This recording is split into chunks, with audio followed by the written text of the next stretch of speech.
Assignment 1, Part 3. A Rabbinic Revolution, Developing the Tools for Community. It was a group known as the Rabbis who emerged as Jewish community leaders in the generations after the destruction of the Second Temple.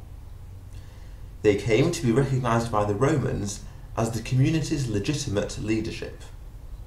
Internally, there were many Jews who tried to resist their leadership, but the rabbis were confident that they were the most suitable people to lead the people into a new post-temple reality. The rabbis' approach to Judaism was to extend the law, the halakha, to all aspects of Jewish life. They believed that God intended for all of Jewish life to be lived within the framework of halakha.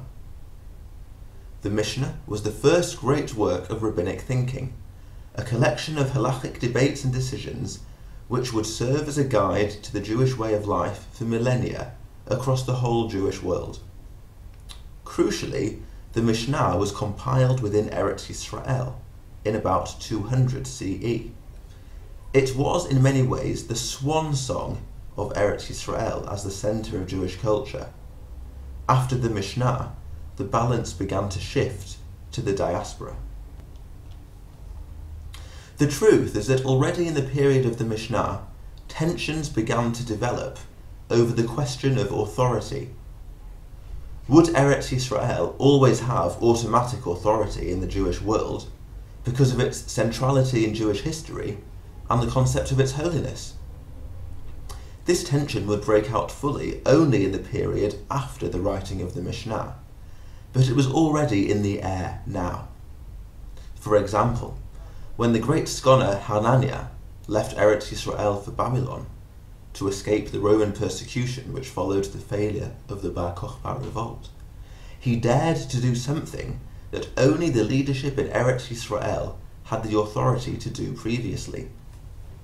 He decided to announce the beginnings of the Jewish months and the fixing of the calendar whilst in Babylon. A great argument broke out over his right to do this, given that he now lived outside of the land of Israel. This was a taste of the tensions that would develop more fully in later times.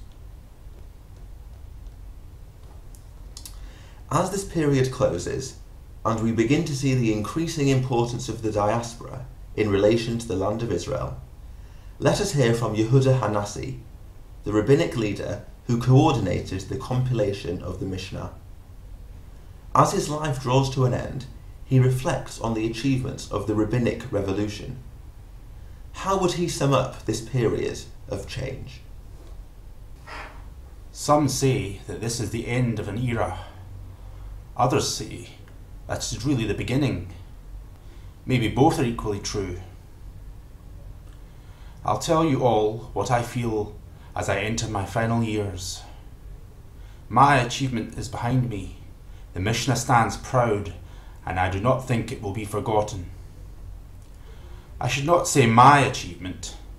It is our achievement. It is a collective work. We have published for generations to make it happen. It was simply my honour to coordinate the completion of the work. Of course, there were arguments in the course of the work. Almost every page of the work reflects those arguments. They are part of the work itself, but the arguments, I like to think, were all for the sake of heaven. I believe that we have created something to help the Jewish people understand God's intentions in a deeper way.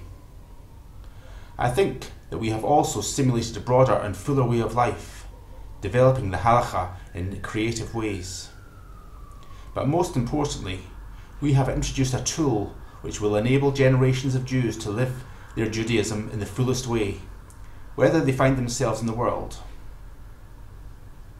We have released a Jewish people from the hold of Eretz Yisrael.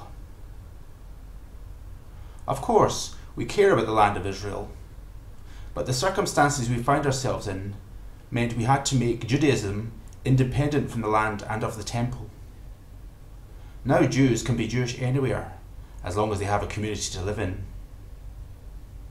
It will be almost impossible under our system to live a full Jewish life on your own in isolation. but find a community, and a Jew, any Jew, will be able to live a full life. We have achieved something else as well. We have created a new leadership group within the Jewish world. Not judges, not prophets, not priests. For what are judges without legal and political power? What are prophets without the direct inspiration from God that can only come in the land of Israel? What are priests without a temple? This new group of leaders is a group of scholars and rabbis, and scholars can flourish anywhere and at any time. All they need is texts. We, the scholars of Eretz Yisrael, have no monopoly on truth. Our scholars will multiply all over the world. May they take our Mishnah with them and develop new Jewish centres on the basis of its wisdom. That is the end of Assignment 1, Part 3, and the end of Assignment 1 in general.